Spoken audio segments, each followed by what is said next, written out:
Week 12. We are through. Almost through. We have Monday Night Football. The Harbaugh Bowl coming up, folks. Oh, yeah. Harbaugh versus Harbaugh. But we are here for our, believe it or not, Week 12 NFL recap. It is myself and my co-host, Jeremy Schulman. The two regulars that you will see on this Monday show every Monday, forever, eternity of time. How you doing today, Jeremy? You look like you're a little, you look like you're hiding in a basement or something. Yeah, listen, I'll knock twice if I'm in trouble over here as the planes fly behind me. I am sequestered to my bedroom because we have family over for Thanksgiving. We're going to have finally, we've been doing it for years, and it's my favorite holiday because of how I grew up and I have a large family. We usually do like 40 to 60 people at Thanksgiving. As a kid with a bunch of cousins, we'd play a family football game, which is so awesome. But yeah, love the holidays. So, and only for that reason, only for hanging with family. There's a lot of like complicated, weird stuff with Thanksgiving. I get it. But we're having 20 family and friends over. We've got some family in from the States now over here in Amsterdam. So yeah, nice. Excited for Thursday, excited for football. So it's all good. But yeah, that's why I am hiding in the attic here in my bedroom. I was just thinking like all the Thursday shows, which means we'll probably have to push up rankings this week and fun stuff. And I'm doing it in my head. I'm like, oh yeah, this is gonna be a fun week. We're gonna be quite hectic this week. But anyways, thank you for joining us, Jamie. Appreciate you always, every time. You know, the usual. Yeah, let's just dive into this. Just go into it. Cut the cord, all the fun stuff. All right. So we're gonna go back to a fun Thursday night game where I did not have power. I did not get to watch this game. I have power again, so it's nice I can actually watch football. This game, Pittsburgh lost to Cleveland, and Jameis Winston was actually not too bad in this game. There's some turnovers. Pittsburgh really had to kind of like their own issues as well on top of it. Obviously, Calvin Austin was the guy who got a touchdown. Jerry Jeudy was the one who was the most popular that we talked about. Had the best game. Tillman got injured. He got hurt. I think the weird part was David Njoku was basically a non-factor in this game, which I did not expect considering they're going. But overall, you got some decent play from a few different players. Let's jump in and talk about these guys. Will the real Pittsburgh offense please stand up? With Cleveland, I know we talked about this, and you were worried about the Cleveland defense, right? Where you think they're just going to run all over them. They still have a lot of good pieces there, which was the one interesting aspect. And, like, overall, maybe we could talk about the difference between Najee and Jaylen Warren, how Jaylen Warren was just, like, the better back in this game, and if that's going to lead going forward. What's your kind of thought process moving forward with Pittsburgh? I don't know. Like, I don't know what to do with these guys. Najee, it should have been the Najee game, right? Cleveland got absolutely destroyed by Taysom Hill. For weeks before this, they were getting crushed on the ground. We also saw them routinely get taken to school through the air. Pittsburgh did a little bit of that through the air with Calvin Austin and Pat Freiermuth having better games than some of the other guys. But yeah, Najee just 2.6 a carry in this one to Jaylen Warren's 4.1. Cleveland showed up. They showed out. They won this game. They had some pride, standing on business, on like business with the Lord, following Jameis Winston here and all his give it to God stuff. So look, fine, good. Do you? And look, it does not matter how ridiculous you are as a personality, as a human. And I love Jameis Winston, right? Like I think he's a genuinely good dude, seems to be. But like Russell Wilson, that's fine. Russell Wilson sucks. People don't like him, but they're winning, right? Except for this past week. It does not matter who you are as a person. If you win football games, you will be beloved by your team, by your community at large. They love them some Jameis Winston in Cleveland. I would not be shocked. It might be a little surprised, but I would not be shocked if Jameis is there next year and he's the starting quarterback in Cleveland. Makes sense, right? Because the whole Deshaun Watson issue and just everything going on in that offense, like they're still tied to that fat contract, so they have to make a decision on what they want to do. You cannot get rid of him. Like you're not going to be able to trade him for anything, right? Like you could try, but they're going to be like, don't want him on the roster. I got him in fantasy offers, and I was like, no, I'm not even going to take this guy because there's no value upside with him. So we'll see moving forward with that offense what it is. But like to your point with Pittsburgh, the interesting thing with Cleveland is they only give up 84 rushing yards a game. Like they've been more gouged against the passing attack. And I think the effects of that game, like if you watched the game, you saw how much snow there was and all the issues, and there was winds. Yeah. So we talked about that on some of your shows where you're talking about it could be a potential issue. It was definitely a bigger issue than we thought going in. It was. But Jamie's interesting question about Tillman, and then we'll switch to Cleveland. What are you kind of doing with Tillman after two back-to-back bad games? Because his market got really high. I'm assuming people are kind of just going to treat him like he's not that important moving forward. Are you looking to continue your sell high on him, or are you more like interested in buying him now that he's had two back-to-back games, or are you just kind of just like not interested? Yeah, man, you referenced it. He was a huge sell for me. I sold him in a few spots. It's just he's a good player. He's in a good situation. It's just going to be super boom bust. We're seeing that be super boom bust because he plays down the field and he's a relative unknown. I mean, he was sat on the bench for half the season for who knows why. And the only thing that changed is the quarterback play, right? He wasn't like terribly injured. He was just down behind Amari Cooper. Most wide receivers are for sure. But just because a superstar leaves town and you're thrust into that role does not mean that you're able to pick up that superstar production. And Tillman had it for one game, maybe it was two. But then, yeah, we've seen it go down to down. But it's boomer bust weeks here. He's got Denver next week. Whoops. He's got Pittsburgh again the week after that. Casey. We talked about this gauntlet of a schedule for Cedric Tillman, which is the biggest reason that I wanted to sell. Will he go off in one, maybe two of those games? Sure. But will he, bust again? Yes. So what are those games going to be and when that's going to happen? I don't know. You can sell him. So. Yeah, he's also dealing with concussion, which happened in this last game. So he might not even play this upcoming week, which, it's against Denver. That's not the worst game in the world to miss anyways, right? Because he's more than likely going to get Surtain because he's the outside X wide receiver. So that's not a fun matchup for him. We'll see against Pittsburgh again, against Kansas City, Cincinnati. It does towards the end, like in the actual fantasy playoffs, you could probably start him because it's Cincinnati and Miami.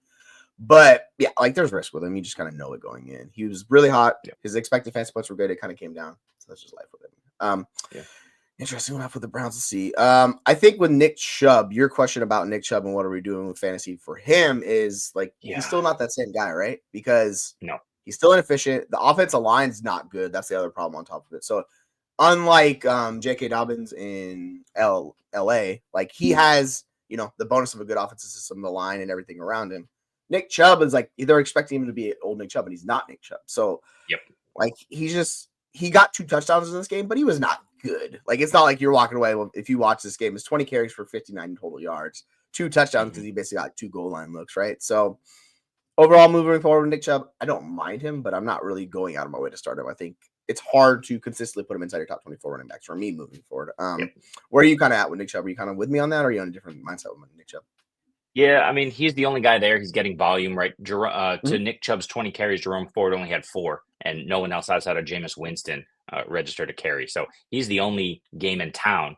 But we just mentioned that Brown schedule. It is not good, and this is something in 2 weeks again, dealing with Pittsburgh. This is something that he could put up. Look, this is the snow game. This was the game that he should have went off. So, whether it's health, whether it's him just getting acclimated, I don't know what it is, whether he's just cooked. Who knows? But if you had to guess, Jesse, what is Nick Chubb's yards per carry on the season?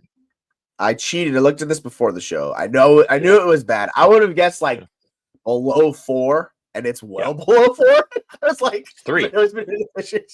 It's not 3. Good, it's 3.04 is Chubb's yards per carry, and that's on 73 attempts. So the sample size isn't incredibly small there.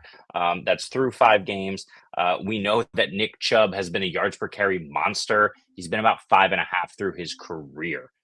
He was 6 just last year before the injury. Granted, that was a very small sample size. The year before, he was a full 5.05. So, has he lost a step? Probably. He's older.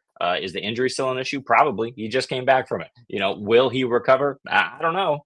He seems to be superhuman, the fact that he's playing right now, but rest of the season, he's a volume guy. You hope he falls in the end zone. I don't know. Yeah, it's not great for him. I will say his next 3 games are Denver, Pittsburgh, Kansas City. They're all bottom 10 in fantasy points allowed to running backs, and he's not a pass catcher, so he doesn't have that out on top of it too, right? So if you could sell Nick Chubb, sure. I don't know if you can get much of anything for him. Yeah. Maybe based off of this 2 touchdown performance people over there. The offense has been good. That's the one thing he has going for him. Is Jameis Winston in this offense. They're pushing it. They're doing all of those things. Now you don't have the snow game. They should have more points. So you can talk yourself into it, but yeah, I've consistently had Nick Chubb as so high. Same thing with Dobbins. Just get out on those guys if you can. I think it's the best way to go about doing it. Let's go to our next game. And that would be the Minnesota doing their thing. Now, that was an interesting game, and Caleb, I think he's the one we're going to talk about here in a second. But, overall, Minnesota finds a way to win, 30-27. Darnold was good in this game. He didn't give you the turnovers, which is the biggest thing with Darnold. You don't get that, you get good. Aaron Jones stuff. Back to our lives of being the bell cow on that offense. He had 26 of the, 30 opportunities of the running backs. You love to see that. Jordan Addison's probably the biggest surprise. He dominated. Justin Jefferson was a no-show in this game. So, sometimes I can have wide receivers. And TJ Hukenszn, just beast mode TJ Hukenszn. We talked about TJ Hukenszn in general and how good he is. I like your post about is it TJ Hukenszn season? But like you're damn right. We kind of talked about like, as we were getting towards week 6, we're like, all right, now's the time you probably want to go get TJ Hukenszn while you can still get him before he comes back, because how bad tight end has been. It's been a disaster. Now we've gotten some late risers like Jonnu and these guys coming back to the forefront where it's you don't feel terrible about the position, but Hukenszn's like a top 5 guy because he's running all the routes he's doing. He doesn't have the issues of like say Mark Andrews or these other guys that have competition. Nah, like, and he's coming back off that significant injury. So if you held Hukenszn, you got to be feeling good about it. Now the week before was not great for him. But, like, you know, they're wrapping him up. He's still only – the weird thing is he only saw 68% of snaps, so he's still not fully back yet. But I think his matchups against Arizona and Atlanta coming up the next few weeks should help him because those are defenses that can be had. What's your kind of thought process with TJ Hukenszn moving forward? We've talked about this with the Baltimore Ravens with Isaiah Likely. When Isaiah Likely is out, Mark Andrews went off. When Isaiah Likely comes back, he eats in. I don't know how much of a talent Josh Oliver is, but I do know that Josh Oliver was out in this game and TJ Hukenszn went off. It doesn't mean that when Josh Oliver's out there, TJ Hukenszn can't go off. That's happened already before this season a couple weeks ago. But the issue certainly is that Jordan Addison might be capped by Josh Oliver. He's a little bit more involved than we'd like to see at the tight end position. And then TJ Hukenszn as a result. Who does Oliver and his 5 targets a game eat into when they come back? When he comes back, I don't know. But yeah, no, TJ Hukenszn is an absolute smash. I think his upside is there regardless. Addison had a freak week. JJ had a down week. TJ Hukenszn looked awesome. Yeah, I like TJ Hukenszn. Like I've been a known hater of TJ Hukenszn over the years. Yep. I've come around. Like last year, he was incredible with Kirk Cousins. He got up to 76% of route, so he's getting there. Because like before, you look at the route running, it was lower. So he's like we say, he's working his way back. He's getting there. It's going to take him a little bit of time to get there, but I think he will get there for you. So as we move towards the playoffs, I think that's kind of when he's hitting his stride. Will be pushing 80+. And if you're getting that from him in the Sam Darnold offense, I think it's it's a good thing. Like because we need those tight ends. Yeah. Where are you out on this trade that SC made? Jerry Jeudy for Sam Darnold, Superflex, smart move, or you think it's kind of a wash for next season? No, I love it. I think Sam Darnold, his value will rise because he will either stay in Minnesota, which might make things weird, or Minnesota will decide, we're spending too much money elsewhere. Let's bring in the Rook. Let's develop him now while he's on his rookie contract, which is probably a smart move. And then Sam Darnold will get an opportunity elsewhere. I think SC, I would sell my Darnold bags in the offseason. That's where I'm assuming peak value will come. I do not think he's going to be good outside of Kevin O'Connell. He certainly won't be better, regardless of what he could go to the 49ers. I don't think he's going to be better than what he's doing here. So, yeah, good. Got Sam Darnold. Great. Hold him, sell his ass in the offseason. Yeah, I'm 100% with you. It's wherever he ends up going, he'll be viewed as a starter, right? Because he's going to sign a decent contract. There's too many bad quarterbacks out there where like people are going to be tempted by what Sam Darnold has done this year. Like basic metrics and everything, he looks good. Obviously, you watch the play, it's a little bit different. But yeah, I think he's a sell high with you in the offseason. That's the perfect time to do it. This one's clearly Aaron Jones for me. Are you on Aaron Jones or Najee rest of the season? Probably. I have to look at the schedules real quick. I can't remember Najee's schedule. I don't think it's great. I imagine that Aaron Jones has a decent one, but I'm just going to look at Najee's schedule. Yeah, he's got Cleveland, Cincy coming up next, Cleveland, Philly, Baltimore, KC. Yeah, no. It's going to be Aaron Jones. I don't even need to look at Aaron Jones. Aaron Jones, I was a little concerned because he didn't get it in the end zone. He didn't punch it right in, right? That offensive line in Minnesota has injury. Cam Robinson out in this game as well. They just acquired to replace Darisaw. So it's not going well for them on the injury front, the offensive line in Minnesota. That said, Aaron Jones was still able to get home, still punch it in, and the schedule is significantly nicer than it is for Najee Harris. So Aaron Jones by a lot. Agree. Yeah, I'm with you. Like the 2 previous games, he was in the 50s, the snap share percentage, like because he was dealing with an injury, right? And we were worried about him. This week, he high 70s. So it's more like what we were seeing from him, not the peak 90+, which though Aaron Jones should never be seeing 90+. Like that's not Aaron Jones, but agree. Yeah, he could live in the high 70s, like, and you're going to get an RB1. He's RB16 on the season. He's higher than Najee. I expect him to just continue going forward. He doesn't have the guy nipping at his heels like Jalen Warren is with Najee. I think that's my biggest concern. Yes. Yeah, and we just talked about this with Nick Chubb. Jerome Ford only came in for 4 carries. Aaron Jones, 22 carries. Cam Akers, 3 carries. No one else but Sam Darnold registered at carry after that. So that's the type of usage you love to see on the ground.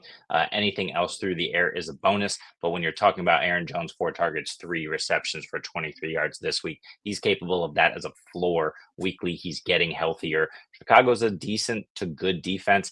They face Arizona next week. Not great. But then Atlanta, Chicago, okay, Seattle, and then Green Bay is fine. So, yeah, I like his prospects much better rest of the season. Yeah, like Chicago's the one matchup you worry about, but he just put up 20 points against them. Like, I think you're seeing it, right? So I think that's kind of we're nowhere, there in Jones. Like, he's just a good player. It's injury. That's always what it's been. If he's staying healthy, he's going to be very good for you. Let's go talk about Caleb and Chicago Bears because, oh my goodness, that change made all the difference in the world. We're finally seeing why he was that number 1 pick. 32 for 47, 340 yards, 2 touchdowns, and he gave you some rushing, 6 carries for 33 yards. I mean, it just was night and day difference. Like you talked about when you called him Shane Fraudrin, like that's just it's showing evidence of why they need to move on. Just a disaster. And like you see the passing game, DJ Moore comes alive. Keenan Allen gets 15 targets. I still don't understand why we're targeting Keenan Allen so much, but you know what it is. All 3 of these wide receivers were involved. Interesting enough, DJ Moore saw the least amount of targets. Rome Odunze had 10, and Cole Kmet even was in life. He had 10 targets because they threw the ball 47 times. All these guys got home. Crazy. With Caleb, how are you feeling in Dynasty? Because I know we were talking about comparing to Drake Maye. We were talking about with Bo Nix and all of these guys who've done pretty good this year. Is he still your locked-in QB1? And like, how high would you have him ranked in Dynasty? It's really interesting. I'm not sure where he goes, but he's definitely top 12. He's probably 11 or 12. He might be 10. He is first of rookie QBs. I think we're seeing the warts on Jayden Daniels was QB1 this week, right? Or, assuming Lamar doesn't go nuclear, let's hope Lamar goes nuclear. I have a lot of Lamar bags. But, Jayden Daniels is right now the QB1 on the week because he's just phenomenal with his legs. We saw what that does for guys like Anthony Richardson, who went off last week. These guys just completely elevate. So I love that. I just don't know how sustainable it is. We see in Washington that, teams have figured out Cliff Kingsbury. It's not going as well for them. They lost to Dallas, for Christ's sake, barely put up all those points, if not for the desperation heaves and everything that was going on and how bad that Dallas D is. That's Jayden Daniels. I think he's good. I think he's right where he is at number 2. Caleb Williams is number 1. He reads the field great. You see his rushing on display, especially the last 2 weeks without Waldron. And the precision passing where he's rifling it into tight spots was on full display last week. I also like the way that Thomas Brown is getting these wide receivers involved. It's at the expense of DeAndre Swift, unfortunately, in the passing game, but everyone else is eating. Cole Kmet very involved in this game. This is what we need. We need to spread it around. We need to pass the ball more often. That's what this team was set up and designed to do. I love seeing it from Caleb Williams. And I think even despite a tough schedule, I am comfortable this season starting him in single quarterback leagues for most of the rest of the year. I think he's a back-end QB1. And then in Dynasty, he's at least a back-end QB1, and he should rise if he does well. Yeah, it's a brutal schedule. Like we talked about this. They have Detroit twice. They have San Francisco, Minnesota in between, and they end the season against Seattle, who, by the way, just absolutely just eviscerated the Arizona Cardinals offense. They've been awesome. Maybe Seattle's turning that corner on Mike McDonald. So it's going to be tough, but like everything is there for Caleb to succeed, right? Like he has all the personnel over enough. I'm just saying maybe we don't target freaking 15 times to your slot wide receiver who could not give you some yak. Let's move away from him. Give it to DJ Moore, who was the monster. Give it to Romo Dunze, like it was. But overall, like it's good things to see from him. Let's go to the Detroit. Just really showing that they're the best team in the NFL right now against the Indianapolis Colts. 24-6. Yeah. The one thing with Jared Goff, the problem is he doesn't rush. So if he doesn't get touchdowns like he didn't in this game, he really just kind of lays an egg for you. He still got double-digit points, but it's not great. He had to really struggle to get there. It's Sonic and Knuckles, right? Like that's what it is with these two guys. Jahmyr Gibbs doing his thing. David Montgomery still even survived because he didn't have a great game statistic-wise, but he got in the end zone. Well, that's the biggest thing for David Montgomery. I think he's at double-digit touchdowns. I'm not 100% sure. Yeah, he's got 11 touchdowns on the season. I was like, if he's not, he's right there. So, yeah, you're getting the touchdown from him. You're getting the peak workload from Gibbs because he had, 24 opportunities. And, like, overall, the running backs had 35 in this game. So, enough for both of these guys to weekly get there. I mean, what else can you say about this rushing attack? They're just awesome in Detroit. And it just makes everything for Goff and the passing attack so much easier because the defenses have to rely on those guys to focus on those guys, right? So, it's just overall, it's just fantastic stuff. Yeah, we don't need to spend too much time on this one, but they're the best in the league. Obviously, Jahmyr Gibbs is a weekly RB1. David Montgomery is a weekly high-end RB2 with RB1 upside. So you're firing both of these guys up. If you have either of them, great. If you have both of them on the same team, great. Like, who cares? Detroit can beat you however they want. And I think they want to beat you. I know they want to beat you on the ground. They want to pummel you into submission and then give it to Jahmyr Gibbs and let him, take it down the sideline 50 yards to the house. And he does. Jameson Williams gets involved. Sure. Amon-Ra St. Brown, always going to be involved. Sure. But at the expense of Sam Laporta and everyone else on this team, these running backs will eat weekly. You fire them up. You love them. What are we doing with Sam Laporta? You're benching him. I benched him for Jonnu in a league last week. I was very happy with that decision. But that was the obvious decision, as we've talked about for the last couple of weeks here. You have to, and he should have gone off against Colts defense. Not even close. Yeah, he's not getting enough routes. Like, that's the issue. And like, I'll keep going back to this. As long as Jameson Williams is on the roster, like, why would you choose to target as like a first read look Sam Laporta over Jameson Williams? It doesn't make sense, right? Yeah. Like, Sam Laporta is a good NFL wide receiver. We've seen this. He was going to get some regression because of the touchdowns, but I don't think anybody expected to lean this way and overreact. Where the Lions are like, listen, we love you, Laporta, but just sit in and block. Like, we don't need you to run the routes. Just do your things.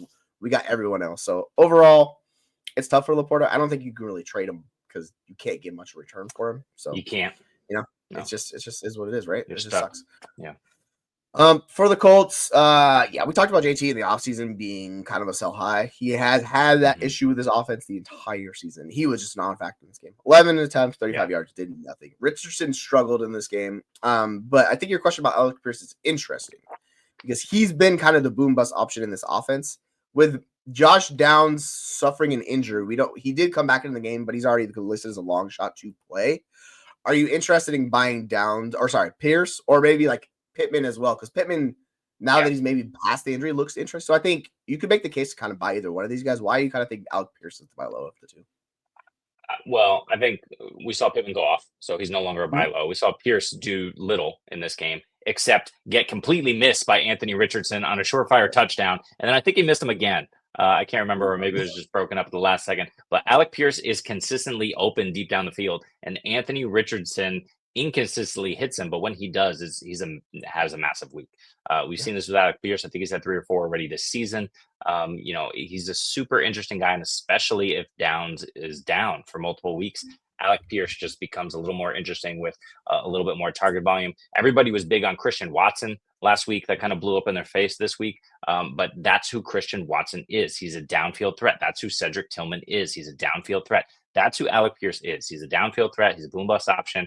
There's very few Jameson Williams in this league where they can beat you deep downfield and they're used that way, but they also can be used short and close to the vest and then break one to the house. That's not Alec Pierce's game necessarily. That's not how he's used. But Anthony Richardson does hit him on that deep ball. And with the threat of JT, with the threat of Richardson on the ground, he's going to have more opportunities deep, and he's been taking advantage of them. If Richardson hits him instead of barely misses Alec Pierce, we're having the same old discussion about Alec Pierce we've been having all season. This guy looks great. What the hell? Where'd he come from? How did this happen? Yeah, Richardson had a tough game. I mean, they did put out another highlight clip of like missed receivers and just bad plays around. So it's just been a continually thing with him and those wide receivers. They come super close. I mean, I will say Alec Pierce is going to have the quietest 900-yard season you've ever heard of. He's on pace for 891 yards. And people are just like, fuck Alec Pierce. I don't care about him. So it's super boom bust because it's 23 yards of reception, which is just out of control stuff. Like, that's just unsustainable. So we'll see. But Richardson has a great deep ball, man. That's the one thing that's been working for this year. So it would not shock me if he hits him. I think he's the ideal best ball guy because when he goes boom, it's a major boom. And then he comes down, it's not. It's just those guys are super hard, like the Jameson Williams, to your point. It's just, it's the nature of the position they play and how they are. So if you can get him for dirt cheap, I still think you can because most people don't value him. Yeah, you can get him, throw him as the back end flex and just live with it. Yeah, you play him next week against New England. Then he's got to bye Denver, probably not. Tennessee and the Giants. You can play him in those games, especially with deep flex rosters. I really like Alec Pierce as kind of that boom option that can take you to the promised land. 100%. Let's go to the next game. The Dolphins really looking fantastic in this game against the Patriots. The Pats defense is just down bad. It's just not good this year. The one thing that we were hoping for that happened, it didn't really happen, is Drake Maye did not live up to expectations. We were hoping him to kind of carry the squad. It just really never got started and never got better for them in this game. And Miami was just lights out offensively. Like Tua looked like that guy. 317 yards, 4 touchdowns. You could go down the list of like the wide receivers. Jamarlo Douglas is his like consistent option, but they don't have like a game breaker player alongside him because Jamarlo Douglas isn't like an explosive slot. He's just kind of like a slot in the team and Tyler Lockett role where he just catches it, doesn't do much for you. Austin Hooper was solid, but yeah, to your point, they need an alpha. Like he needs somebody to step forward. Jalen Polk has just been. I still got egg on my face for that one. He was supposed to be that guy to like take a step forward for them. Kendrick Bourne, we thought he could do something, didn't really do anything this week. So where your thought process with Maye, and I think is interesting because they're going to add a wide receiver to this room. Like they have to do it this offseason. Yes. Are you trying to buy Drake Maye before that happens and the market overreacts to his value? Yeah. So like you're targeting him, trying to get him right now. Oh yeah, absolutely. I don't know what I'm willing to pay right now in Dynasty. I have to think about it. But I will say this, and I said it earlier this week. They need to go get a T. Higgins or a Chris Godwin, one of these elite, top 5 free agent wide receivers. They need to get rid of everyone in the room that is not Pop Douglas and either Kendrick Bourne or no, that's it. Probably keep Kendrick Bourne, Pop Douglas. You keep the 2 rookies, right? You see if you can develop them. Yes. Everyone else, get the hell out of here. Draft a first-round wide receiver. I don't care about offensive line. Drake Maye cares. The Patriots care. Roster building cares. I get it. I don't care. Let Drake Maye run around for another year. He's not getting completely murdered. Let him learn to get the ball out quickly. That's going to benefit him, and he'll be throwing to guys who are wide open if you give him 2 elite wide receivers. So, and they'll cover those guys. So if those guys aren't wide open because they're doubled or tripled, then guess what? Someone else will be wide open. He'll learn to read the field. He'll learn to get the ball out quick. He's got the legs right now and the health, and if he can learn on the job quickly, which it seems like he can do, push offensive line down the road. I mean, you got to sign some guys in free agency. You're playing a bunch of like supermarket, sweeps contestants at offensive line here. They're a bunch of grocery baggers. So do what you can. Get a couple of cheap guys in free agency and push it down the road. Get yourself an elite 10-year, 15-year wide receiver guy in the draft, and then also back it up with one of these elite free agent wide receivers. Then I love it for Drake Maye. I love it for Ramondre, for everyone. And that defense is still, fine. So it's good for fantasy. Yeah, it's going to be interesting with Chris Godwin and how bad his injury was. Yeah. Because you have the guy at the slot you can kind of count on. And I think, like, you necessarily don't need that. What T. Higgins gives you a whole other aspect, and you guys don't have that on your roster. Sure. So T. Higgins fills a massive need because it's really hard to find these X wide receivers in the NFL. They're just not that many available. So it's going to cost a hell of a lot of money to sign T. Higgins. Probably have to overpay to get him. But, like, you want to build around Drake Maye. Like, I know Jacksonville did the discount version where they massively overpaid for Christian Kirk at the time. Yep. But you'd be getting a far better player in T. Higgins who fills the X role, does that, frees up Jamarlo Douglas, frees up Jalen Polk and those guys to play a lesser role and do that. So, yeah, whatever you do, I think you should do that. If you can get T. Higgins, then you could, draft the top offensive lineman to pair with him, and you can kind of go that way and build your roster moving forward. So, yeah, I think that's a great idea for them because they need it. Like, the defense doesn't good work too, but, like, you got to get this offense figured out to build around Drake Maye and then go from there because it's, 2-3 year window? Yeah. Another free agent option, Hollywood Brown. Brown. Yeah, deep shots. I wouldn't hate it. Explosive. Like, he gives you explosive plays, and that's what this offense needs, right? You need an explosive playmaker in that offense. So the nice thing about the draft is you could find these kind of explosive guys that are not super target hogs, the guys that just take the top off. Like, you could find those guys in this draft class. So I think they can, get some guys. Obviously, they tried it with Tyquan Thornton. That did not work out, but Bill's out of town. We don't have to worry about them drafting any more wide receivers. So hopefully the guy comes in. But talk about Miami. The interesting thing I think with Tua, because with Tyreek, Tua went off. Tyreek is down to a 19% target share from 31 last year. It's been a massive drop off. So I think we're past the time to talk about Tyreek because the injury is there too. He's still dealing with the injury in his hand on top of it. But like it's just not the same. And it's clearly the Devon Achane show there. And then it's kind of the other pieces falling forward. To your point, Johnny Smith, Jalen Waddle came back to life. We were finally asking for it. We got our Jalen Waddle. So we'll see how it goes. But I mean, there's a fun stat I want to bring up from Rich Rebar. They're 3.02 yards or points per drive since Tua returned. That's second in the league behind the Lions. That's it. So since Tua's came back, this offense is the juggernaut we thought it would be. Yep. Moving forward, I mean, what's the record? They're 5-6. They have a chance to make the playoffs. I don't know if they're going to make the playoffs or not. I think it's interesting. But, yeah, kind of what are we doing with Tyreek? Because he's just clearly not the same guy he was last year. Yeah, I mean, this is the question that we're answering here, right? SC is like, what the hell do we do with Tyreek Hill? You can't sell him. He's not producing, right? When he's getting in the end zone, he's barely putting up 50 yards. We threw this stat out last week, and this was from must have been Ian Harditz. It was somebody on Twitter. I'm so bad with referencing people who actually put in the work and get the stats, so apologies. But it was Tyreek Hill has 195 plus yard game this season. Jonnu Smith has 2. After last week, Jonnu Smith might have 3. I forget what his total yardage was last week, but he had something like 9 receptions. So, God, they're so down bad. With Tyreek, it's ugly. Waddle went off. We love to see it. I don't think that's sustainable though. I mean, No. So like, what do we do? Like Tua threw the ball how many times last week? He threw it 40 times in this game. Yeah, a little bit of it.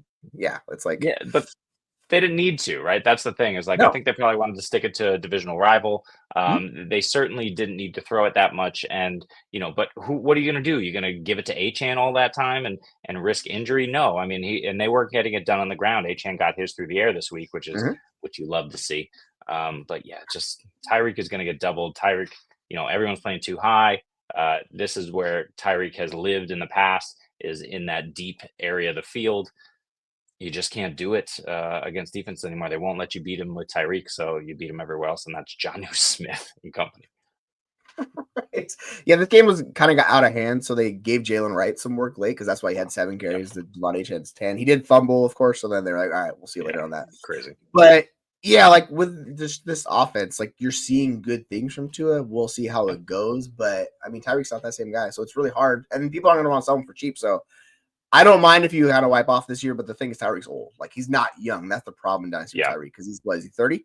Yeah, he's 30 years old. So that means he's more than 31. So like if you could sell high this offseason, I think that's probably the ideal time to do it. And SC, to answer your question, hell yeah, I'm selling Baker straight up for Drake Maye. Like I'll do that in a second. I get it. Baker's been really, really good. Like I'm just, it's just not sustainable. I don't think with that touchdowns. Like that's the hardest part for me. When you see a guy going, I think it is because of the offensive line. I'm not putting that on Baker. The offensive line is awesome. They're running the Canales system with Liam Cohen, who was there last year, is the OC this year. But that offensive line is fantastic, and they've been without Wirfs, and they've been without Evans except for last week. And they've been without Chris Godwin. I know Baker's production has dipped a little bit, but imagine him with everybody healthy, full complement of weapons. They're going to figure out that backfield and what that split looks like. Ideally, it looks like they may have already figured out that backfield. I don't know. This one's close, but I would go Baker. Yeah, I would just take Maye because I'm going to chase the upside. Maye gives you as a rusher. But like Baker's at 6.4% touchdown rate. Like that's incredibly high. That's near the league leaders. His career is 4.8. So he's going to come back down next year. I mean, you see guys like Purdy who can do this multiple times. It's just really hard to count on that. So like if I could sell high, so you could probably get a plus if people are worried about Drake Maye. Like make that happen, do that, sure. Let's go to our next game. Talk about that. Yeah, speaking of this, was a perfect segue. Talk about Tampa Bay. Will you win the fantasy championship with Bucky? You got a good shot. I mean, Bucky was looking very nice. Bucky, 12 carries, 87 yards, 6 receptions, 64 yards. And you saw him just make some ankle-breaking plays. He's awesome. And the Giants it was a disaster for the Giants offensively. Bucky Irving was really, really good. And, I mean, it's interesting, like, the carry-wise, him and Rashad split the amount of carries. Sean Tucker got involved.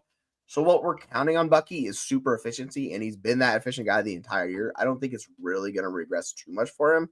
Obviously, I don't think he's going to average 7+ yards a carry, but, like, he can give you 5+. I mean, like, because he's got Carolina, particularly the next 2 games, Carolina and Vegas. The game against the Chargers, that's not going to happen because Chargers good defense in the playoffs, so you might not worry about it. But I mean, you get Dallas and Carolina again to round out the end of the season, right? So it's a really juicy schedule. Yeah. Did you make that? I know you talked about. Did you make that deal with him with Waddle? Yeah, you're probably feeling really good about that deal, right? Yeah. Oh yeah.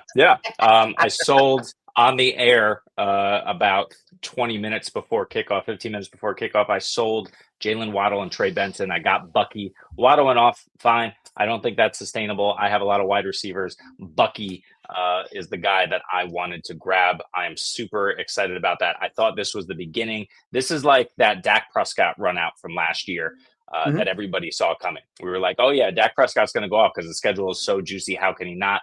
This is Bucky Irving. I think Rachaad White is fine. Rachaad White's still going to do his Rachaad White thing. Scored again, right? Last week. Ridiculous. I don't know how he keeps scoring in this super inefficient role. It doesn't make sense, but fine. Great. Rachaad White's fine. Bucky Irving is the guy. They're going to be in positive scripts. I do not think Carolina puts up this performance like they did this week against the Chiefs, against other teams.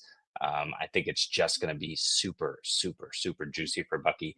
You can't buy him now, but you should have. It's expensive to buy Bucky. Well, because the past month, the entire fantasy community has been like, Bucky, everyone go buy. Like, you've heard it from everyone. It's an echo chamber of Bucky. So it's almost to the point where, like, I would flip the script and see what you could get for return on Bucky in Dynasty because people are going to be valuing him insanely high, specifically off of this game. But this run out, like, you can ride this to a championship. He can be a 20-plus point performer in these next 5 games. And if he's giving you that, that's difference maker. So, like, yeah, if you got him, you just want to ride him out. If you bought low in the offseason on him because people are worried, but, like, Rachaad White still plays a role, but it's like, whatever, man. It doesn't even matter. So, interesting enough, for the – oh, yeah, good. Half PPR, week 10, RB6. Then he had the bye week 11, RB3 so far in week 12. So, Rachaad White's still involved. It don't matter. Yeah, like it's one of those where he's like massively exceeding his role, and he's going to continue to have to do that, right? Because he's playing more. I think so. Like the interesting enough, the guy that's the highest expected role on this team is still Chris Godwin, 14 points per game. Like it gets well below that before you get to any one of these guys, like any one of these running backs. So we'll see, man. He's awesome. He's just gonna have to continue to do it, and we've seen no reason not to because all his advanced metrics shows he's really, really good. Yeah, Nabers still leads the league in target share, but it's like it doesn't even matter with DeVito. Like he's at 33%, I think he's at still. This game, he got 9 targets, but he was not like a featured focal point in this game at all until the second half when it was already out of stretch. And then they had him where he's talking to the media and he's like, I don't know, talk to Dayball, man. Like I can't get myself the ball. And I was like, make some valid points here, sir. I don't know what Dayball's doing. So we'll see. And then it looked like Tracy was going to go in for a touchdown. He fumbled, and then they were like, all right, Singletary, Gray, your turn. Show us what you got. So where are you at with these two guys moving forward for the rest of the year? Are you kind of just out on them? Are you trying to sell high? Because Nabers is still valued peak in Dynasty. In redraft, it's a whole different discussion. But Dynasty is like a top 5-ish wide receiver. So where are you kind of at with these two guys moving forward? It's scary. I'm going to ride them. We got Dallas next week. They're just as bad as Tampa. I know they performed decently for 3 quarters. We saw who the real Dallas defense is in quarter number 4 yesterday. Then they get New Orleans. That team isn't going anywhere. Baltimore, Atlanta, Indy. So there's some decent matchups in there for Tyrone, Tracy, and Malik Nabers here. Those are the only 2 guys I want. I'll ride them with their relatively safe production floors. But yeah, the ceiling is difficult. You need these guys to score a touchdown to be relevant. I don't think there's going to be a lot of touchdowns coming in a Tommy DeVito-led offense. Yeah, that's the problem. So yeah, if you can sell them for a more productive veteran guy. If you're on a run to a championship, but it's going to be hard after this one. Yeah, I think if there's at all a discount in Dynasty, people should buy Malik Nabers just because the situation is so bad right now. It's only going to get better. They're not going to roll out Tommy DeVito as starting quarterback next year. I will say, well, not a competent organization would not. So whoever it is, they're more than likely going to bring someone in. Ideally, that'll work better. So it will be closer to what we saw early this season. Tracy's the more interesting, like the guy I'm really unsure about moving forward, how it works out for him. Because if he keeps fumbling, he's going to lose the job. Like, that's how it goes. Yeah. We saw Dable gave Eric Jure a shot. He fumbled, and then Tracy took over from there. So we'll see in this week against the Dallas coming up, and that's a good segue to talk about Dallas. But they shut down the Washington Commanders like rushing attack. Like, they did next to nothing. Now, there's some injuries in that and things of that nature, but the team that gets gouged against running backs did nothing. Let's jump in and talk about Dallas from here. With Rico Dowdle, can you count on him moving forward? Because, like, Dallas, this was the craziest game. Like, I don't know how this game played out. It was wild. Somehow they let Terry McLaurin get a deep 80-yard touchdown, and then they missed the freaking extra point. And then Dallas Devontae Turpin takes it to the house, and you're like, all right, this game is on crack. Like, the last 2 minutes of this game were just nuts. But Dowdle was fine. He had basically 20 attempts, 86 yards. couple of receptions. Are you confident with Dowdle in your flex spot with Cooper Rush running the show for Dallas? Yeah, I mean, because the schedule: Giants, Cincy, Carolina, Tampa, and then Philly to close it out. I mean, 4 of those the next 4 games are juicy as hell for Rico Dowdle, and they didn't even have their 2 starting guards in this game. So stupid that Rico Dowdle was able to run up the middle consistently on Washington. Like, I forget if it's Payne or if it's Allen, but one of those big boys is done with the pec. So they're not as stout up front as they usually are in the middle. But Rico Dowdle was consistently just running up the middle for 5, 6, 7 yards a clip in this one. It was ridiculous. But he's the only game in town. We know this.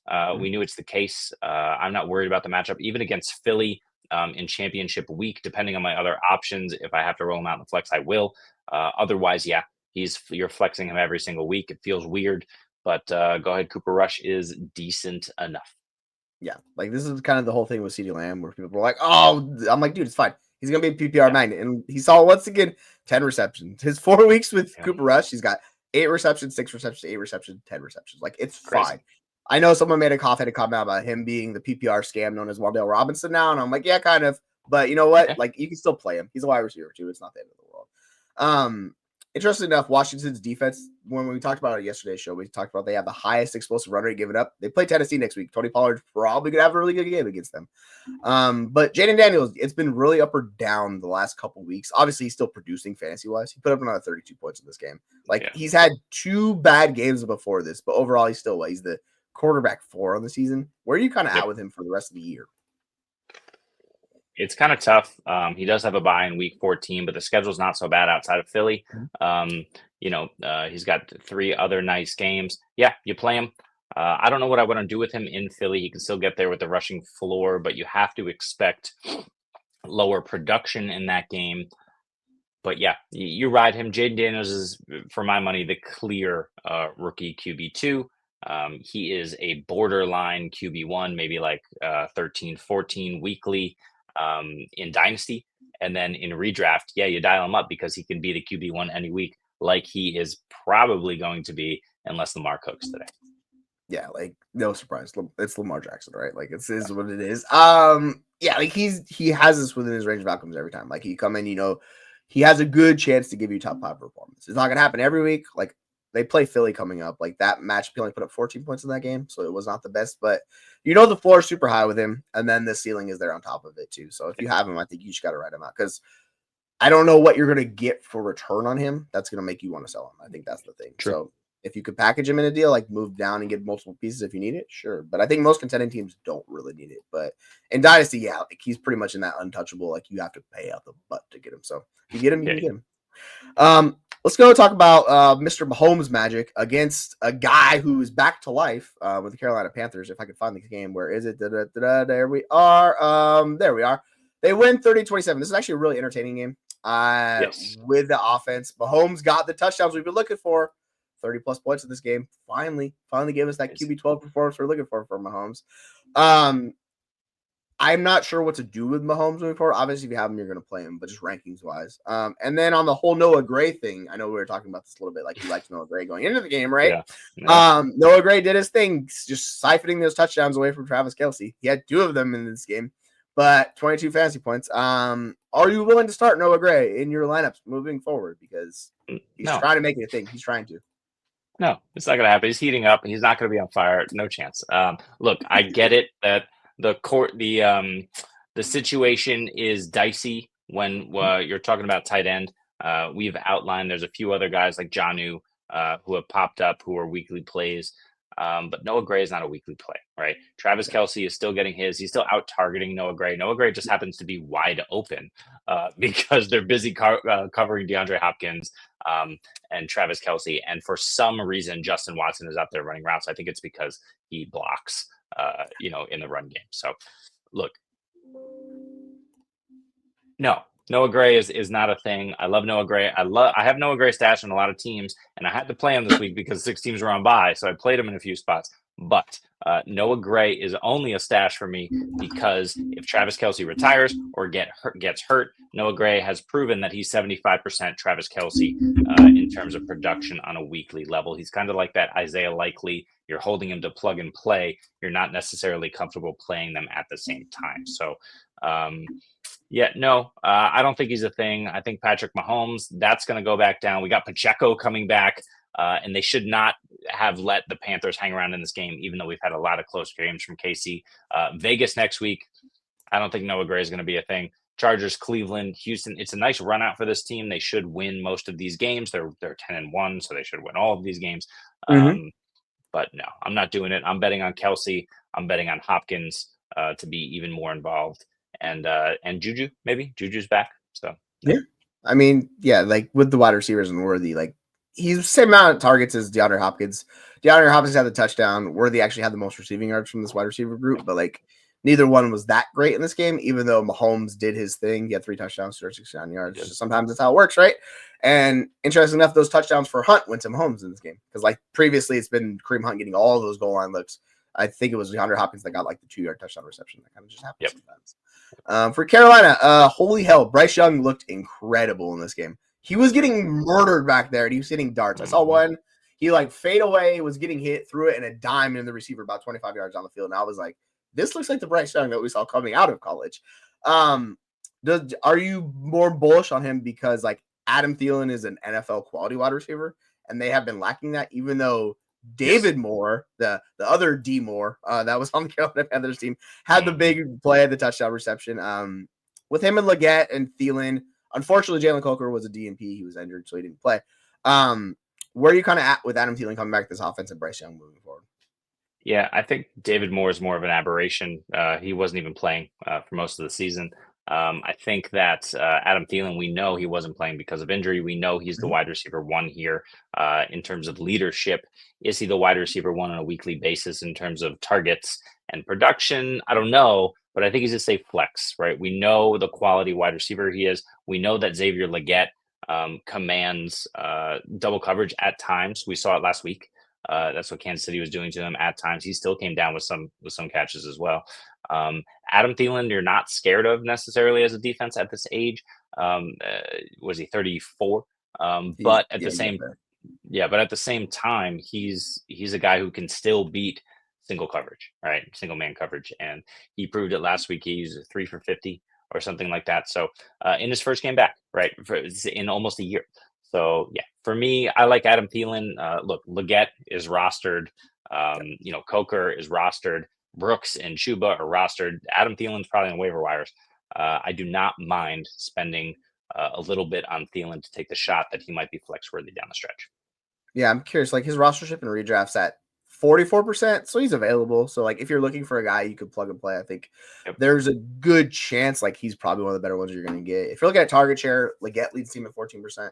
Targets per out run, it's actually David Moore at 20%, but like he's not running near enough routes. So it's Leggett, it's Thielen and Coker. Those are probably going to be the 3 guys. Sanders got injured with a neck injury. I'm not sure what's going on with him, so we'll see. Like maybe there's a thing because we were hoping for it, not him. I'm not really worried about Wiley. Like it's clear that Gray's the guy that they value. So Wiley, I would just be fine dropping him if you had to drop someone. Like it's kind of is what it is.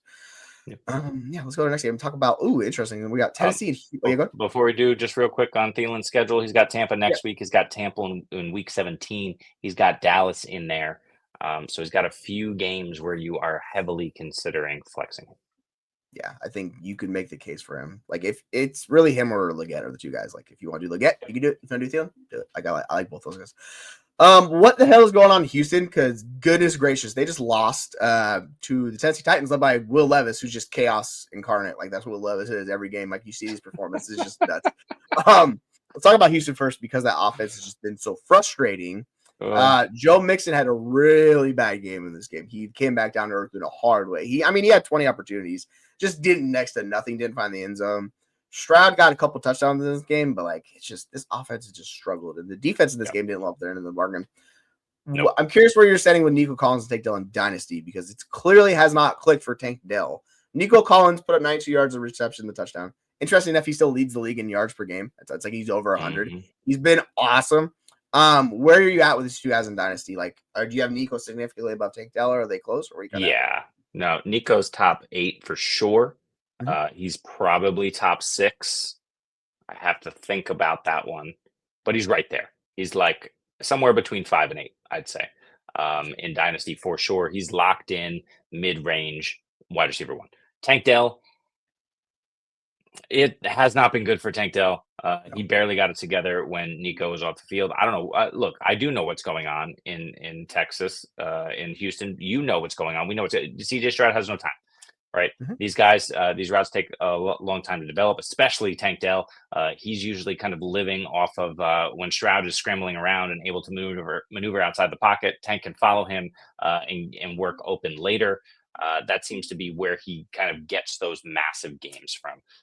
Those have been few and far between this year, and it's because CJ Stroud just has no time back there. So Tank is probably high-end wide receiver 3, maybe low-end wide receiver 2. He's down bad compared to where he was. I don't think he's above wide receiver 20. He's somewhere in the wide receiver 20, wide receiver 30 range, I'd say. Yeah, he's at wide receiver 29 in Dynasty rankings. Like, I'll keep trade cut and stuff. He's kind of just in that range.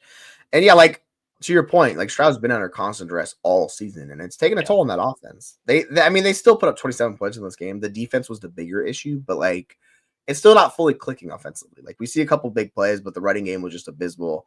The tight ends did next to nothing. Kate Silver got a touchdown, but they were just kind of there. It's just it seems like something's missing from this offense that was not last year, and it's more than likely it's the offensive line like that. They need to fix that until, like, we're going to see this. They're just going to be a team that's going to lose in the first round because they're just not that good. So it just sucks. On the flip side with Tony Pollard did it once again. Another 20-point game. Just 24 carries, 119 yards, couple receptions, a touchdown. I mean, you've been pounding the table for Tony Pollard all season, and I think you've been making a damn good case, and it might be too late now because people are going to a lot for him, right? Because we were getting worried with, like, all right, Will Levis is back. This offense is just going to suck. I don't know, man. Tony Pollard, he is the RB20. Now, points per game basis is a little bit better, but he's the RB20 overall, so he's not fully lived up to being a high-end running back. Do you think he could be like a high-end running back rest of the season, pushing the potential top 12, or do you think he's more like mid-level RB2? This is why I've been pounding the table for Tony Pollard. He did this against Houston. Houston has not been good. You know who else has not been good? Washington. They're fine. You know who else has not been good? Jacksonville. Let's keep going down the schedule. Cincinnati, Indianapolis, Jacksonville in the fantasy championship. Tony Pollard is damn near close to a league winner. Now, I know Tyjae Spears was out, so I know that kind of freed up the position for Tony Pollard to be a workhorse, which he hasn't been in 3 weeks in this offense. I don't care. I still want Tony Pollard. He's the guy who's smashed on the ground. They're going to get Tyjae involved when he's back and fully healthy. But really, Tony Pollard did not see much of a fluctuation in his receiving targets.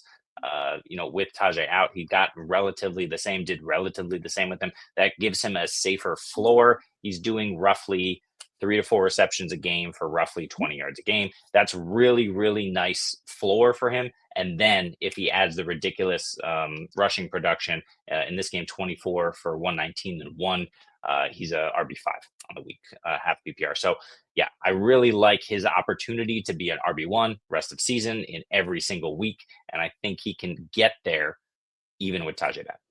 Yeah, I think specifically the game is not Tyjae. He just gets all the work. Like, he just gets everything. So if Tyjae is going to be out for an extended period of time, I'm not sure. Like, then Tony Pollard becomes that guy that can get there. I expected fantasy points. He's 12th. He's RB22 out of points per game. So he's been a little bit below that. But, like, it's just kind of the offense he lives in. So he does have Tyjae. It's similar. It reminds me of Najee, kind of like where he has Jalen Warren nipping at his heels. Tyjae does nip at his heels a little bit, so it's a little bit harder for him. But, yeah, I think he's a good running back. And if you have him, you just plug and play him as an RB2. I think he'll be fine. With tonight's game, win-win. Quentin Johnston and Cameron Dicker versus Zay Flowers. Which side are you on this one? $3,000. Well, bang. All right, that's a big time game. Sorry, what do we? Oh, which side scores more points? Man, Zay has been really disappointing. He's been a lot more boom bust than I expected, given how he rolled out in the beginning of the season.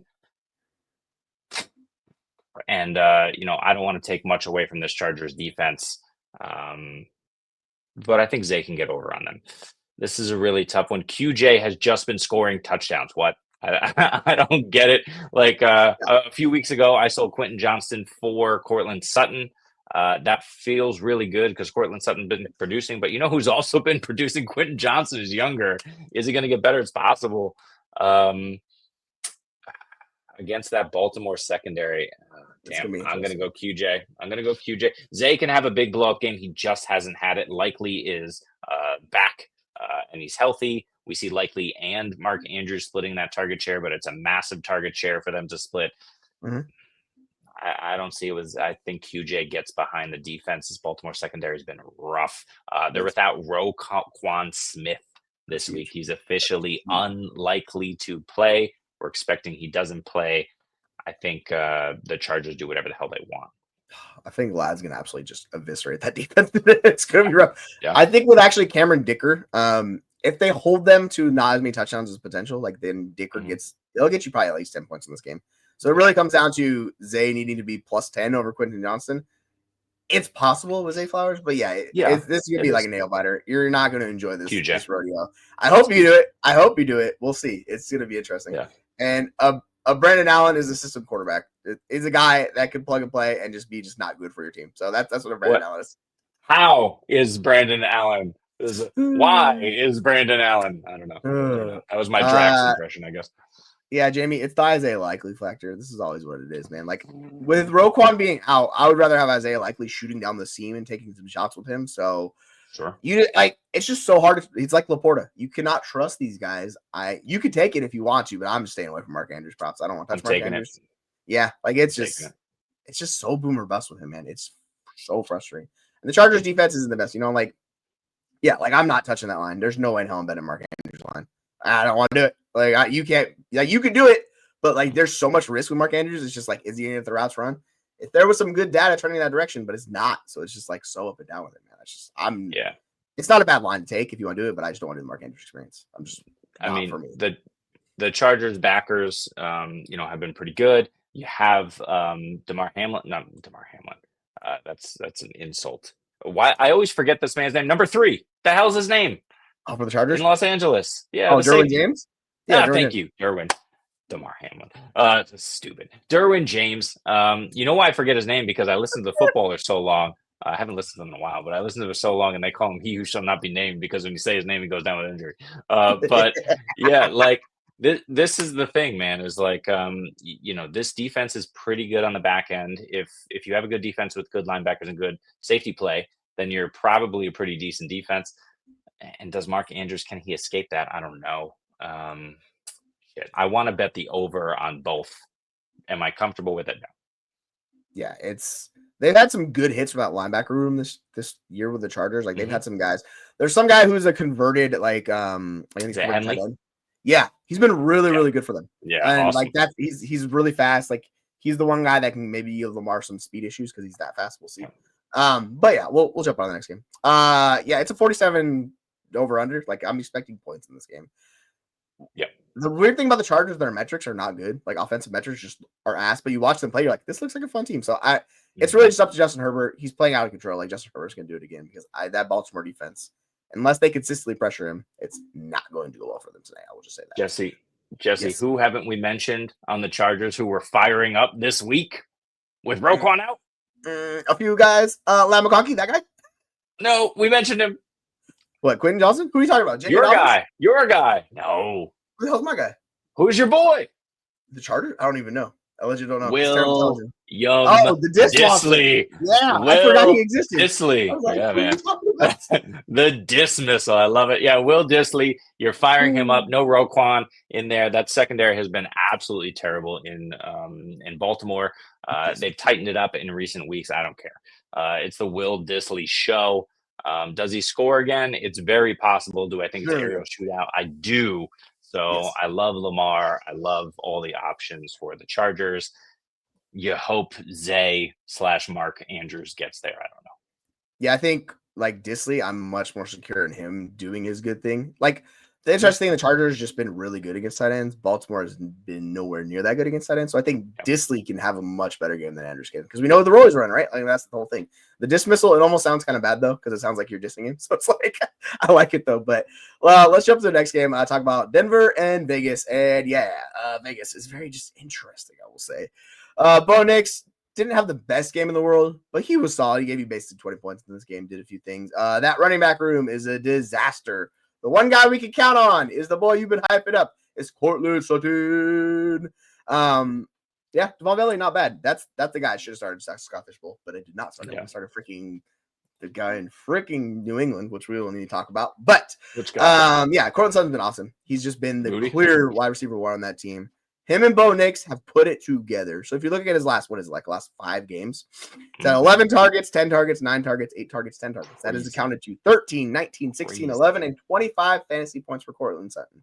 He is the wide receiver 8 in fantasy football, folks. Wide receiver 8. He has been awesome. So if you bought low on Courtland Sutton like Jeremy's been hyping up, you are loving life right now. Like that deal you made with Quinn Johnson worked out really well. Yeah.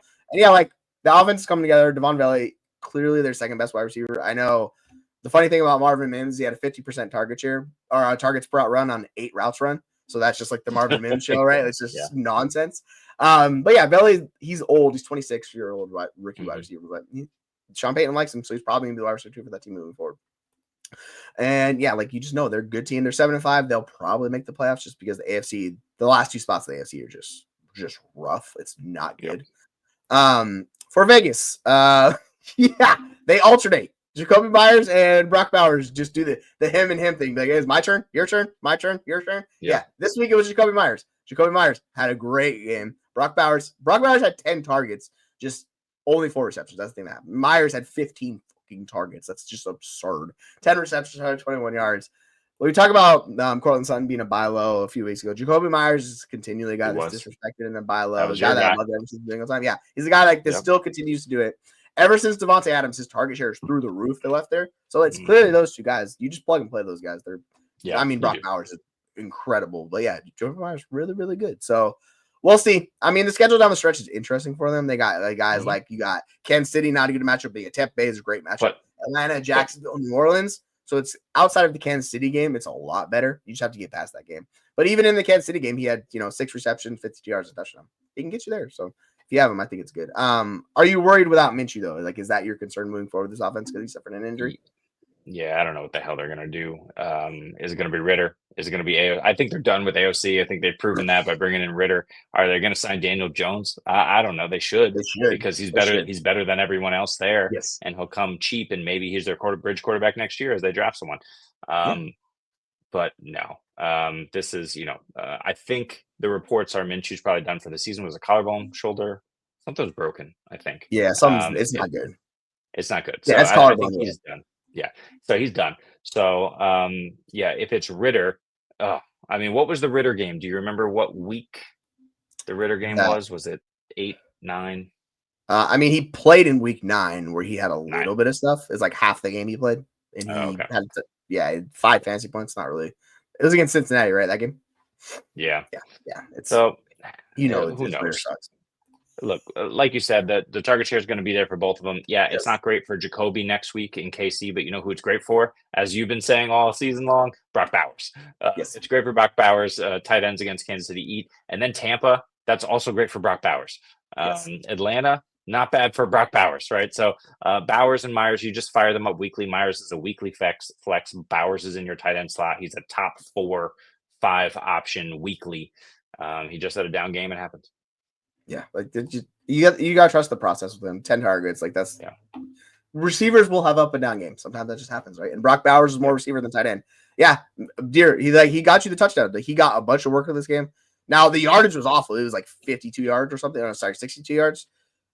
Interestingly enough, like Sincere McCormack saw the other like work in that backfield, so that kind of shows you how they feel about Dylan Labe experience. Clearly not a thing. So you took a shot on Abdullah. It seemed like it was the most likely, but it's like, hey, if you were desperate to play a flex, it could work out, and it worked out for you. So, that'll happen sometimes with running backs because, always just chase the volume, man. They can get in the end zone because Abdullah got there with the receptions, which is what we were talking about with Bijan the week before against Denver. The reception saved him. Same thing with Abdullah. 5 receptions, 37 yards. That's enough to be an RB2 for you on a team that, doesn't need it. So, overall, it's good. And Abdullah is 31. I don't know what the hell this team is doing. I don't know if Antonio Pierce thinks he's coaching for his job. Which he probably is. But if he thinks that that's the case, he might still roll with Amir Abdullah. If he's maybe a little bit more secure or gets pushback to put in the younger guys, Alexander Madison, not much younger, but younger than 31. And then, of course, Zamir White. Just depends on whether these guys are healthy. But Amir Abdullah has earned a role in the passing game and to continue to be out there even more often than he used to be. Yeah, we were talking about Scott Fishbowl and why that was important for Dylan Lobby because he returns kicks, and he returned kicks. He got like 11 fantasy points for you. So, yes, regular rules, like regular leagues, Dylan Lobby, you could just drop him. It's not like it's whatever, just pick him up. But in Scott Fishbowl, it's a little bit different. Let's talk about the team that is formerly known as San Francisco 49ers because I'm going to gloat over those bastards. Suck at San Francisco. Your team sucks. But interested enough with Brendan Allen, we thought maybe they could have something that worked out, but it was just a disaster. It shows you the difference going from Brock Purdy to like kind of a slub replacement level quarterback in a short week where Purdy was possibly going to play, ruled out at the last minute. Then Brendan Allen comes in, but like he had a broken finger on his throwing hand that was not mentioned at all. So Shanahan, can you just freaking tell us if somebody's injured so we know going in? This is the thing with Shanahan. He's probably going to get fined because he didn't mention it. The offense couldn't do much of anything. Now, Jennings did lead the receivers with targets. He didn't really have a good game. Kittle was the guy who got there because he got the touchdown. 6 for 82. I mean, CMC really it looked rough for him. And I don't think he's looked the same this year, even coming back from the injury. He's still not the same guy. So, yeah, I think when we talked about trading him for Bijan on the show, people should do that because you're getting rid of the risk associated with McCaffrey. Obviously, Dynasty, that wasn't as good, but a redraft, people do that. So, yeah, if you were able to do a deal like that, move off of McCaffrey, because the market's going to be like, oof, after this game, right? And this was always the concern with Brandon Allen. So, yeah, it's not good in San Francisco, man. I don't know what they're going to do. If Purdy is out an extended period of time, which he might be, then you have to go against Buffalo, you have to play Chicago, and you have to play the Rams the next 3 weeks. Good luck. Buffalo is a nightmare matchup. They're not going to do well against that one. Then you have Chicago. That defense is really good. Good luck to Brandon Allen. Yeah.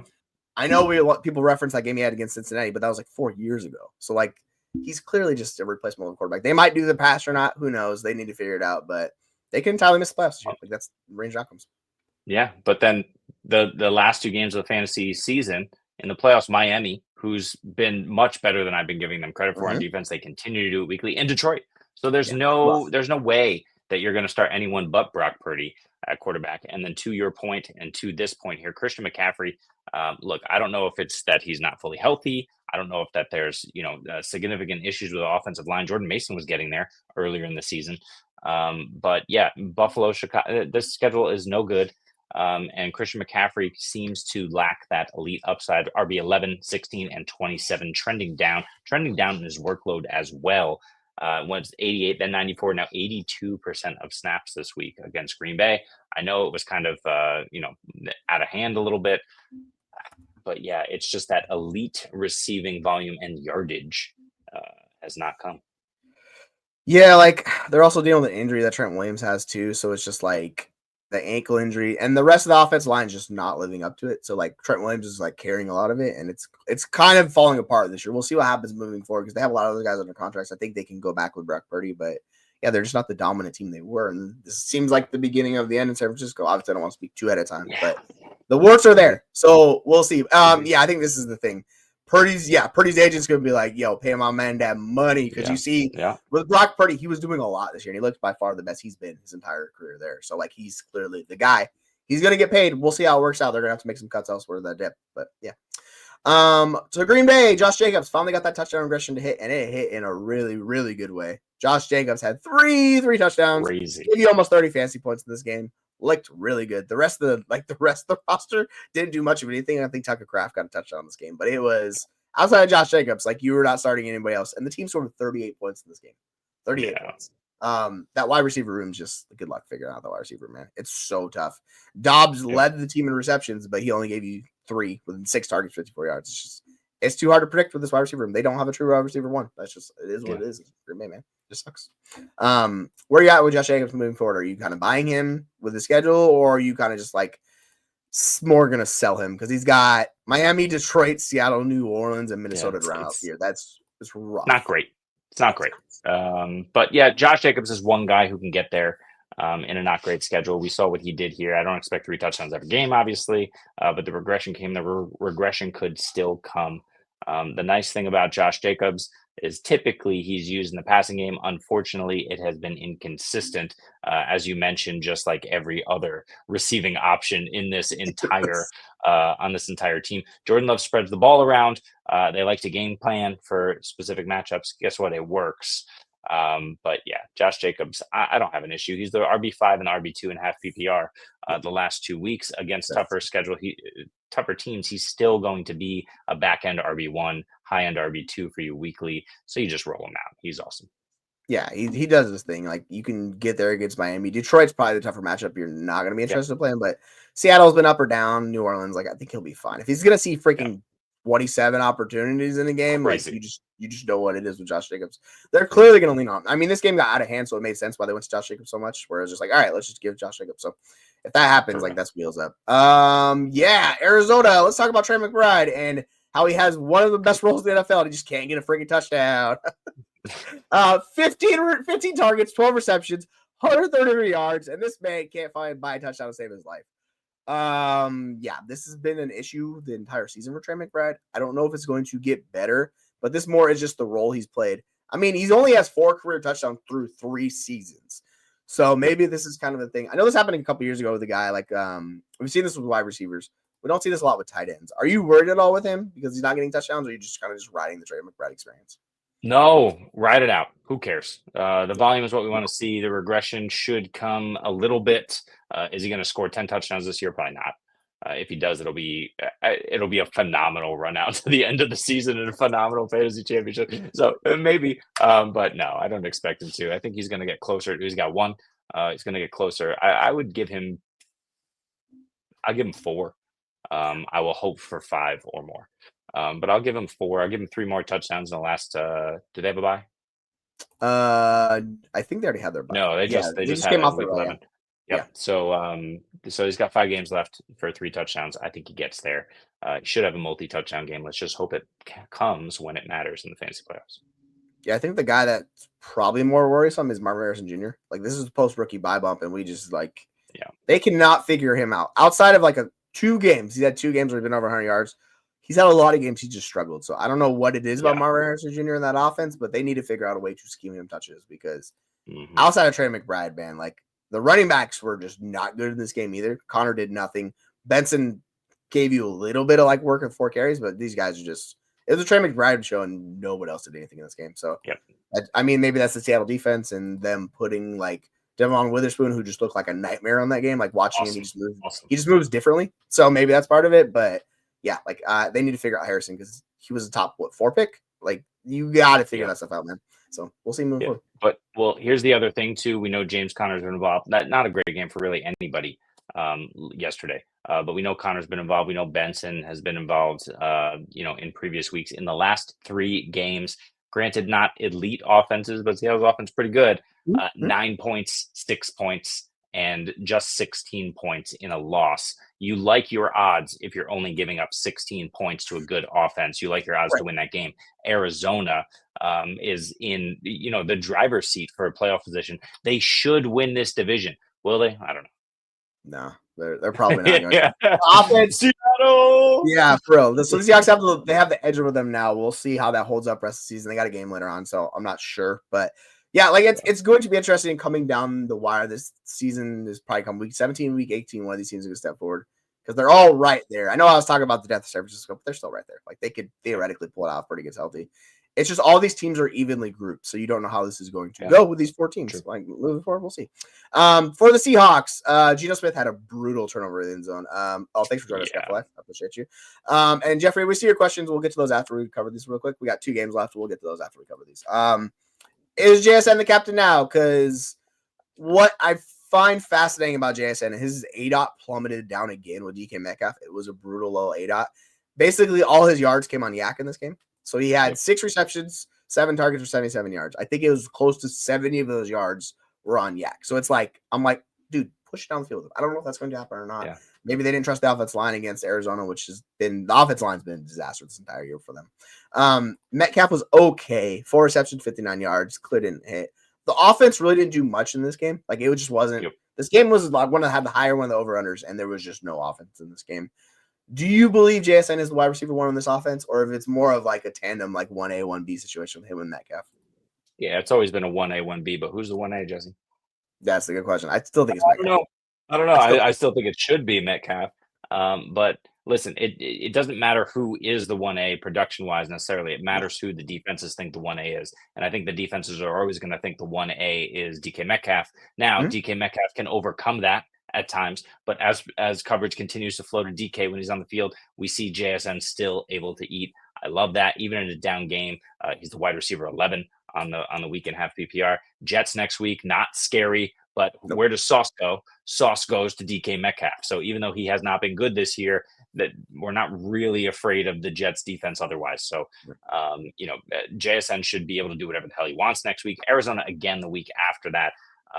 But yeah, I'm not worried about JSN. I think in terms of fantasy production,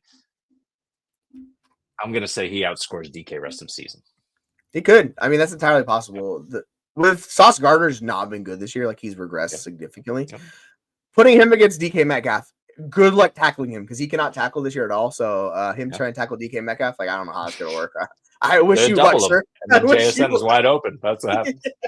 Yeah, right. Like I'll be happy as long as Seattle score points. I don't care. That's it. Let's go to our last game and talk about my goodness, this rushing attack for Philadelphia. Saquon Barkley had the most rushing yards since 2009 by a running back.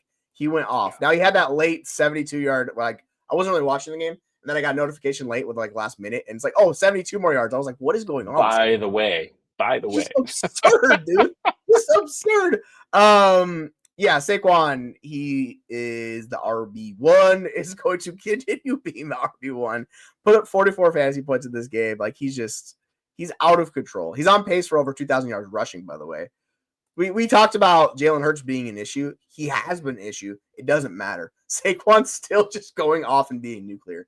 And your point, wide receiver 5 on the week. Like, it's just, I don't know, man. Like, what else do you want from this guy? Like, he's just incredible. Hurts was fine in this game. He wasn't great. He still put up 15. He didn't get the touchdowns like Saquon got the touchdowns, right? Like, those two weren't there. Yeah. This defense, this Philadelphia team, the defense has really come through in the last month. They look like a very, very good team now. I think it's going to be between them and Detroit. It's like 2 top teams in the league. But, yeah, like, AJ Brown's awesome. Saquon's awesome. These are the best guys on the team. Like, they're clearly there. Yep. I don't know what else to say. Like, did anything you want to hit on this one? The one thing I'll say is when Devonta Smith is out, AJ Brown is a smash. Dallas Goedert, I was surprised that he didn't go off more in this game, but that's okay. That's because Saquon was electric, and that's because AJ Brown went off wide receiver 5. So, look, fine. I don't care. These are the guys you want. These are the guys you drafted highly. You want to see them perform in a ridiculous fashion, and they did that this week. Baltimore next week, probably a little bit of a letdown, not so bad. Carolina after that, Pittsburgh, Washington, Dallas, it shapes up really nicely for AJ Brown specifically. It's also going to be good for Saquon Barkley, RB1, obviously. Yeah, AJ Brown's a wide receiver 15. He's missed 3 games and came out early, like halfway through another game. He's been in so good.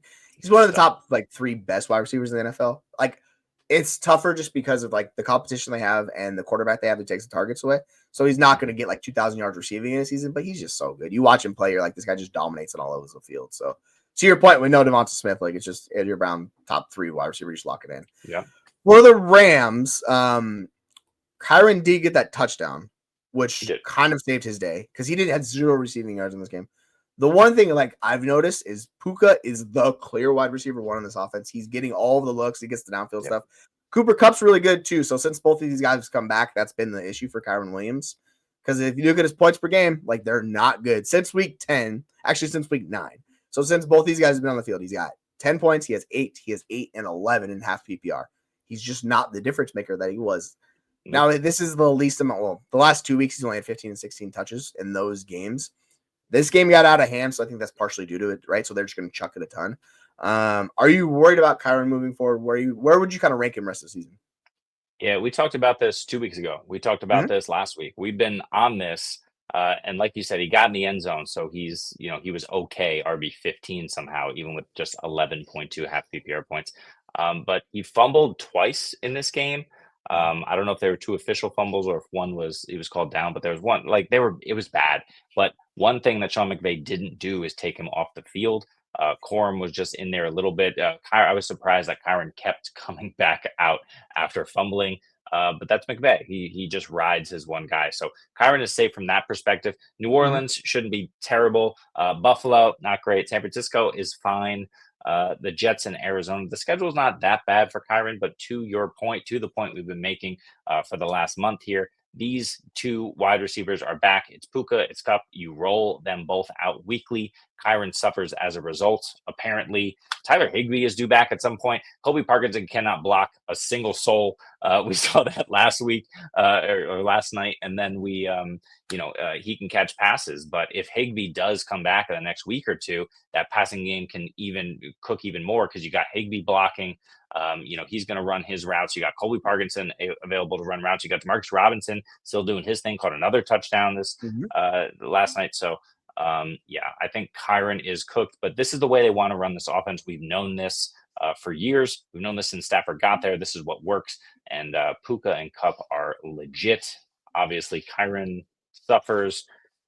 RB2, you cross your fingers. Yeah, like with Kyron, as long as these games don't get out of hand and they're close, like this game got really out of hand for them, so they went over him. Yeah. If it's a decent game script where it's within one score, Kyron's going to be heavily involved. Like he's going to be pushing 20 touches in a game. It's just he's not the high end receiver, so that's always the issue for him. So if he has touchdowns, it kind of depends on it. So I'm with you. I'm still gonna have him on RB1, but you lower him from like the guy that was the monster early in the season, bring it down a little bit lower. Yeah, true. All right, we got a few questions since we have the one game that we have not gotten to, but we're not gonna get to because I'm on football. Let's roll through these. Let's see here. Where's the question about Andrews? This one. You're down 14 with Lamar and Disley versus Dobbins and Palmer. Would you keep Disley or would you go for Andrews for the double points and stack? This is a really good question. I wish the answer were Andrews. It's not. I don't think it is. No. Yeah, you can. If it's I don't mind going for stack if it's close.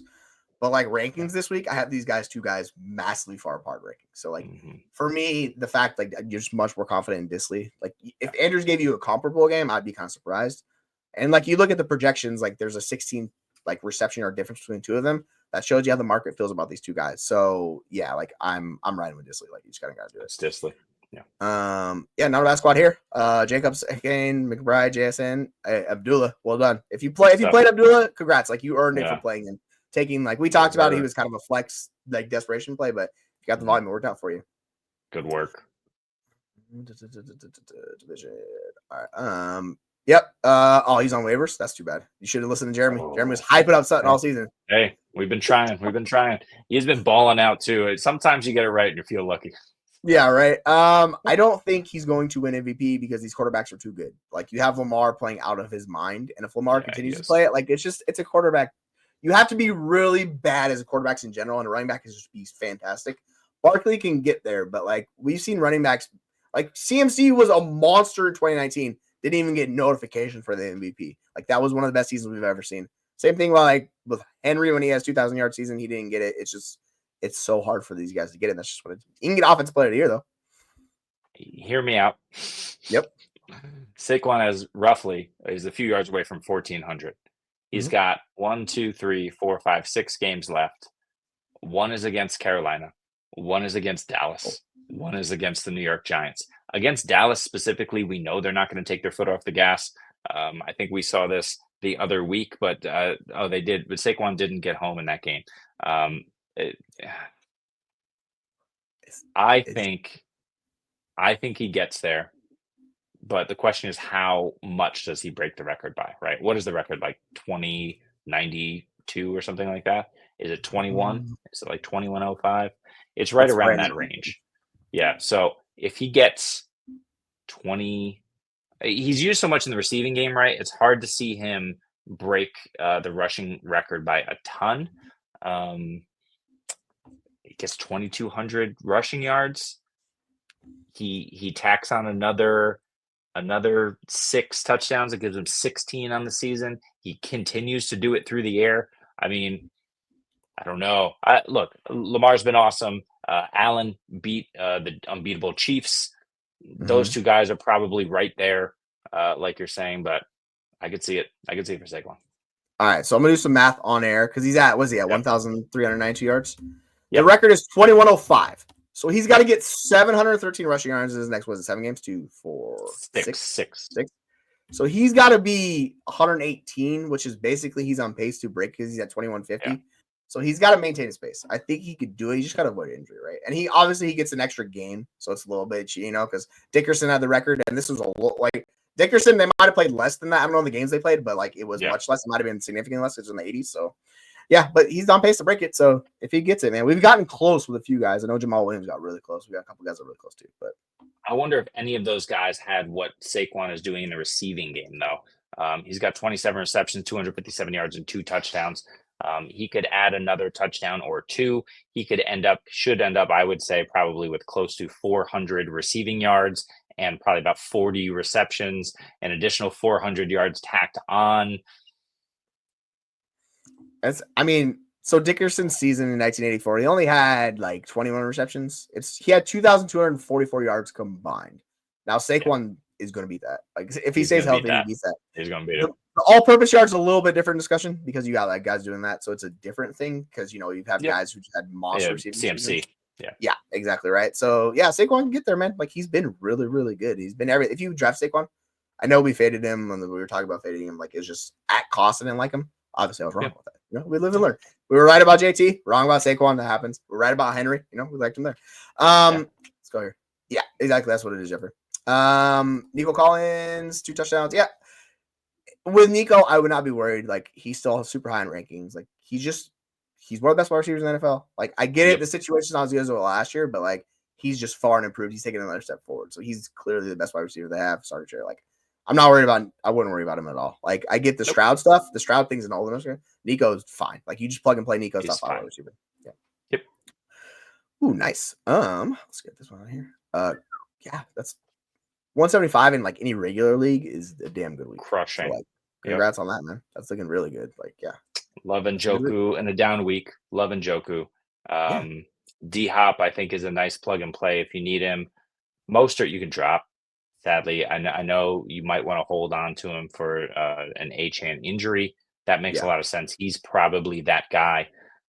But if there's other handcuffs, I might consider dropping him for, I don't know, who's another guy? Corum? Yeah, any one of those. Yeah, like I gets there. You need an injury for one of these guys, right? So like I don't mind. You're basically hoping like a Brees gets hurt or like a Chase Brown gets like any one of these guys that have this elite role that can hopefully step in. We kind of know the guys that they are. So if they're available and you want to go over them over Mostert, like I'm fine with that. It's kind of just you're just hoping on an injury either way because you're not playing. Yeah, love the roster. The rest of your roster, unsure about Tyreek. Would you? I think you can still get more for Tyreek than you can McLaurin. So test that out. But like McLaurin's just been better this year. Like he's going to be really good next to Jayden Daniels. So I would trade whoever you can get more for. And I think that's probably still Tyreek if you're worried about it. But if not, you just ride these guys out because they're still good to win full wide receivers. Yeah, because you got McLaurin. Tyreek or McLaurin? Probably Tyreek because he's got McLaurin. He's got JSN right now. You can't bench him. Yep. And he's got Mooney who's coming back. But he's got Kupp as well. Yeah. So it's like you got 3 guys who are locked in McLaurin, Kupp, and JSN. You can trade Tyreek. What could you get back right now for Tyreek though? Because the production that's the question. That's the hard part. Like you'd have to get like I'm looking at like your running backs are fine. I don't really because you have Saquon, you have Monty. Those are both guys you're just locking in your lineup. I don't think you're going to get a better guy than those guys, right? Like you're not going to get a better guy than Monty. I don't think so. Like that mid-range RB2 maybe. But then it's like, do I want to? And your tight end's Njoku. Now, if you want to go trade Tyreek for like we talk about McBride, you want to do that and move up from Njoku and do that? There's no way. I would try to do that. I don't think that's going to happen though, right? So maybe a team has 2 tight ends, but other than that, your quarterback room's fine. Would you trade Tyreek for? I'm trying to think of whose makes sense. Travis Kelce off of a couple of downish weeks because Noah Gray's been involved. I mean, redraft. I assume it's redraft, right? Yeah. I'm assuming it is. Like, it's kind of the same discussion in Dynasty, but I don't mind it with Kelce. Like, I think he's still top 3. Like, yeah, if so, that would help your team more than I think Tyreek helps your team because you have the wide receivers, right? So if you want to do it for Kelce, go for Kelce. Like, as long as ever since Rice has been out, like he's been heavily targeted. He still had targets last week, so this just is what it is, right? So he's been really good. So yeah, if you do that, that's a good suggestion. I like that. Let's wrap it up on that because we're at like an hour 30. We've been cruising. Yeah, we're done. Yeah, we're like enough of this. Yeah, that's our believe it or not week 12 recap. So yeah, thanks for joining us. We will be doing our waiver wire show tomorrow, and then the ranking show is going to be interesting. They're going to be accelerated this week, so we're going to do them a little bit earlier. We'll probably drop them all on Wednesday, maybe one on Thursday because the game's starting on Thursday. So we'll try to get through this as fast as we can. But same stuff every week, and then we got the gridiron or the roundtable show, and then it's started for the last week before playoffs. Yes, 100%. Get Chase Brown now. I would just be surprised if someone's giving up Chase Brown for Tyreek. If you sent me Tyreek for Chase Brown, I'd be like, no, not doing it, buddy. I'm keeping Chase Brown. His schedule sucks, but I don't even care. He's been awesome. Like, he balled out against Baltimore. Like, you know what you're getting. So if you could do that, I think that's a really good one. I just didn't think that's possible. So yeah, if you need to add to him. If you had some depth, just go to it. I think that would be really good. So yeah, it's just life of Tyreek right now. So it is what it is. But yeah, so for myself, for Jeremy, for SC, and for Aaron, we're the FFU, and yeah, we'll see y'all tomorrow.